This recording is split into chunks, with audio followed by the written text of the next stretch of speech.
We're going to Rose Hills Cemetery to visit Cassie's grandfather today, and then we're having dinner with her family afterwards to celebrate Chinese New Year.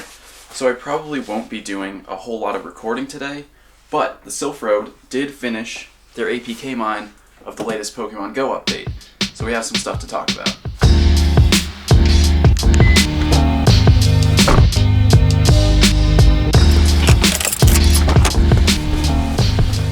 The Silph Road's APK mine turned up a lot of ambiguous information, but there are a couple things that are definite improvements.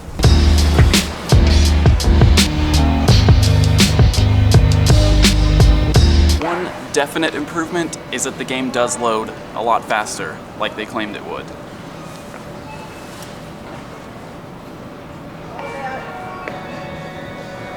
In addition to that, it seems like there have been a lot of improvements targeting more efficient memory usage, which means the game should be a little easier on your phone's RAM. Also, we didn't spin any Pokestops or catch any Pokemon yesterday, so my streaks both reset. So Sunday is my new day. Monday's gonna be my 7th day. The other concrete fix appears to be improved connectivity or fixing of connectivity issues for Go+. That's the fastest it's probably connected in a month at least.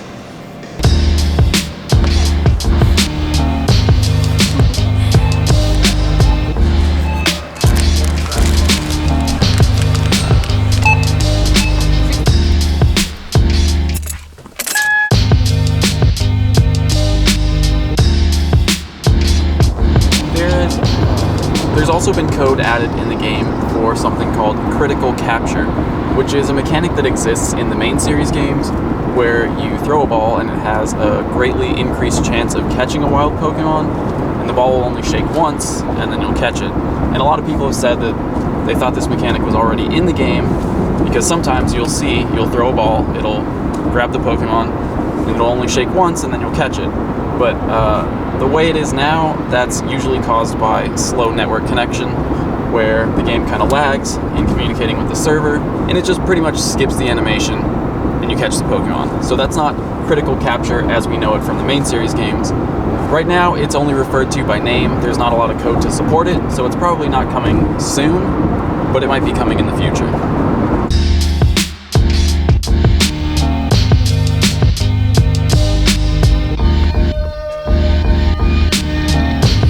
It is a beautiful, clear day here in Southern California, but this is where I leave you. I'll see you guys soon.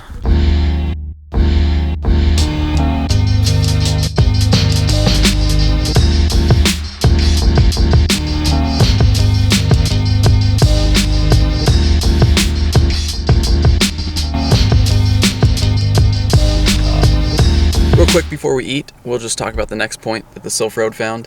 A possible new encounter item. And I'm just going to read this from the Silph Road's post. This could be nothing, but something was either rewritten or added in regards to wild encounter items. It may be as simple as a back-end restructure of the screen where you select a berry or ball, or it may hint to future additional functionality in wild encounters. So, take that to mean whatever you want, but something was changed there. Now, we're going to eat, so I'll see you guys later.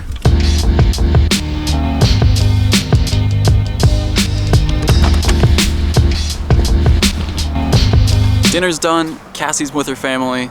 I found a park nearby, and it hasn't been updated on the Silph Road since the last migration, so I figured I'd come check it out. Bonita Park here in Arcadia. There's an oddish here, which is not common in this area, so possibly an oddish nest. Continuing with the APK mine, there's also a new item class that has something to do with candy awards. And according to the Silph Road, they think that this is something that's going to award candy and not boost candy that you're already getting. The park's pretty small, so we'll do a quick lap and see what else we can find.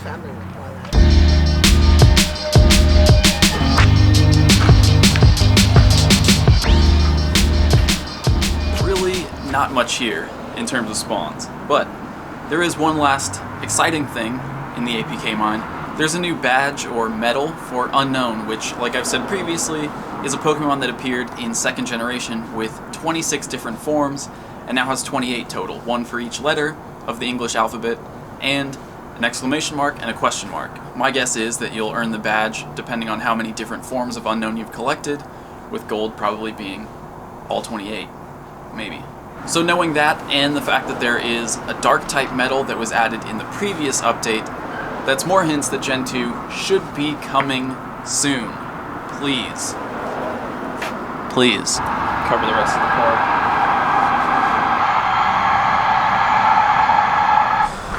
Okay, at this point, I've pretty much covered the entire park. The only Pokemon I've seen are that first Oddish, a Rattata, and now this Geodude. There is one last thing that was found in the APK mine, but it's not very exciting, and I didn't even bother sharing when this was found in the previous APK mine, but there are new code words for new sponsored locations added to the game's code. The code words are essentially placeholders for sponsored Pokestops. They typically put these code words in before they actually release the sponsored location. So the new ones that they added are Steamer, Hood, Slow Cooker, and Mixer. So whatever you think that means, I don't know. But it does mean that new sponsored Pokestops and gyms might be coming eventually. There are actually a lot of these code words in the game already, besides these new 4 that they've just added. We don't really have any hints as to what the companies are or when these new sponsored locations will start rolling out, but there are at least placeholders for them. And a seal. A seal back at this Pokestop. That's even more out of place than Oddish, I would say.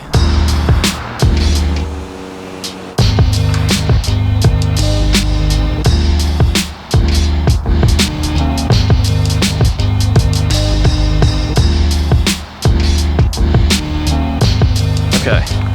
I would love to stick around long enough to find out whether this is a seal or Oddish or even something else nest, but I really have to pee and the bathrooms are locked.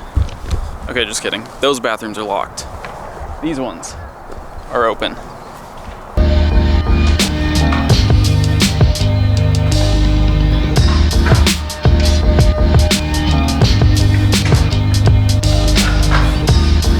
Interesting bathroom.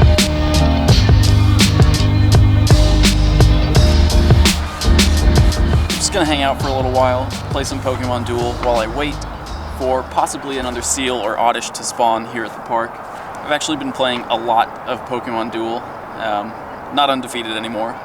That hasn't been going so well, but that's really nice. Charizard is super powerful, I've learned. My current rating is 1780, which is pretty decent, I think. Shuppet is definitely one of the best Pokemon in this game, considering it can move through other figures. Typically, when I move first, I just throw Latios out, because if they misplay early, you can get a really early block on one of their entry points.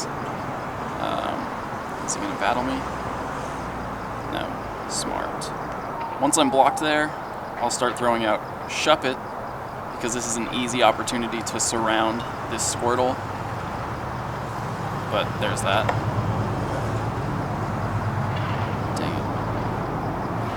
That's the problem with Shuppet, is that it is really weak if it does get into a battle.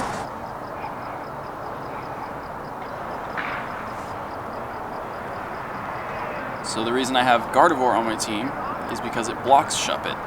Shuppet can't move through Gardevoir, so nah, not gonna battle. In that situation, you don't want to initiate the battle in case somehow you roll a miss on Gardevoir. You're leaving yourself open to Shuppet moving a lot closer to your goal, especially here where I don't have a Pokemon that can actually reach my goal. If Shuppet were to win that battle, I would have definitely lost the game. Just put Charizard out to block here. I think I have a slow playstyle compared to a lot of people. I don't initiate battles unless I really need to. There's rarely ever a time where you want to initiate a battle on your turn, because if you lose the battle, then that space is open for your opponent to move through on their turn. You really just want to force them to initiate. Like, check this out. Gabite has Sandveil ability, which allows it to move through its opponent when they attack it. And then, now, I drop my Empoleon in, surround that Sylveon, and he loses it. Gabite is actually really good. It's like Shuppet, except you don't have as much control. It can make for some really tricky plays because people don't expect you to do that if they're not familiar with the mechanics, or it's hard to play around. It's easy to make misplays against. Plus it puts a lot of pressure on their goal space once you start getting closer like this. Well, I'll just block his goal space off for now. I actually probably should have moved in to take that Squirtle out. Yeah, that was alright.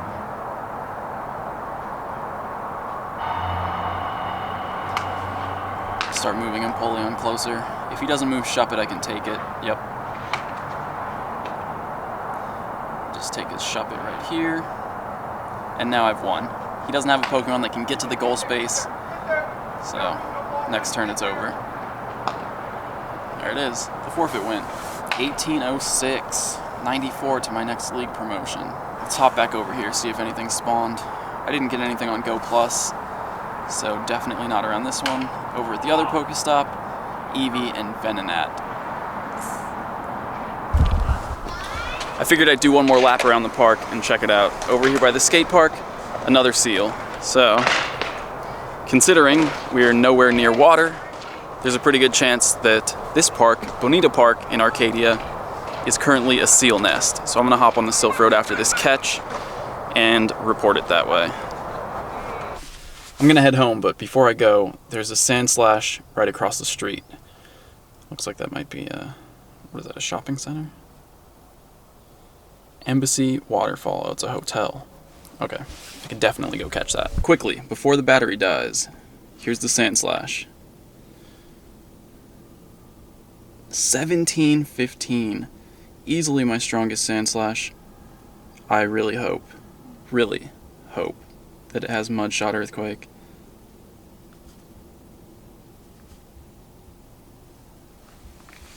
Got it. Okay, let's see. Is this the one? Oh my goodness, Mudshot Earthquake. Okay. IVs? Really strong.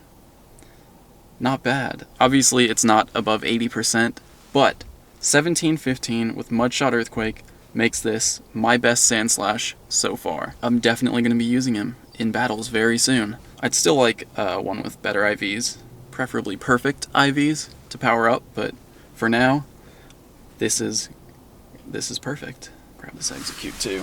One last thing that changed with this update, this is something people have been asking for a long time, but check this out.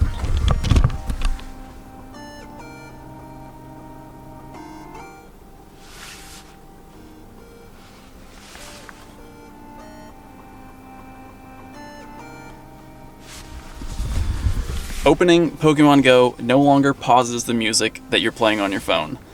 I mean, obviously it turned the volume down, but that's still not as bad, not as annoying, so I don't know why they can't keep it playing at full volume, but definitely an improvement, and it only took 7 months, so. Alright, I'm going home. 2 final things now that I'm home. 1. Earlier today, there was a rumor going around that Celebi was going to be caught using incense because someone found that in the code. That's just not true. The code referring to spawn types and incense is actually separate code from the list of Pokemon. So after the list of all the Pokemon, of which Celebi is the final one, the next lines of code talk about spawn points. So I can see how it would be easy to misconstrue that and think that those next lines were referring to Celebi, especially if the document, the text file that you're looking at, isn't formatted with different lines. But just to clear that up, in case any of you heard that, there is no reason to believe that Celebi will spawn using incense, whether it's a special incense, a regular incense, or anything else. We don't know anything about how any legendary Pokemon are going to appear in the game yet. And in somewhat annoying news for me, sorting Pokemon alphabetically now puts all my symbols at the bottom, which, you know, it's not a huge deal because they're at least still grouped together, but that does mean when I'm sorting my Pokemon looking for something to use in battle, I have to scroll all the way to the bottom now instead of just looking through my Pokemon at the top. But with the scroll bar, it's not that big of a deal. It does at least put all my perfect IV Pokemon together now, when previously, I guess this symbol that I'm using wasn't sorted alphabetically like the rest of the symbols. So here are my perfect IV Pokemon, in case anyone's wondering. Aerodactyl with Steel Wing Ancient Power, which is its best defensive moveset. Alakazam with Confusion Shadow Ball, which is one of its worst movesets. Golbat, whose moveset doesn't matter because it's going to get evolved to Crobat once Gen 2 comes out. Golem with Rock Throw Earthquake, which is sort of an unfortunate moveset. Both moves are strong, but I would have preferred 2 moves of the same type. Omastar with Water Gun Hydro Pump, as you know, a very rare Pokemon to find in the wild with its perfect moveset and perfect IVs. Rhydon with Rock Smash and Stone Edge. Moveset on this one is not too important because I really only use it to place in gyms, since it is one of the strongest Pokemon that you can place in a gym in terms of CP alone. Slowbro with Confusion Ice Beam, and that needs to be revived. Again, mainly a gym defender. It can be okay for surprising the grass types that people might use to counter it. Snacks, the Snorlax, with Lick and Body Slam, which I haven't powered up because I have been investing my Snorlax candies into other Snorlax. Lick and Body Slam isn't the best defensive moveset. Zen Headbutt is much better than Lick as a defensive move, but I don't know. It would be nice just to see how big he gets. And finally, Vaporeon, my earliest perfect IV Pokemon, from July 13th, 6 days after the game launched. So anyway, that's it for the changes in this episode. I hope you guys enjoyed it, and I'll see you tomorrow.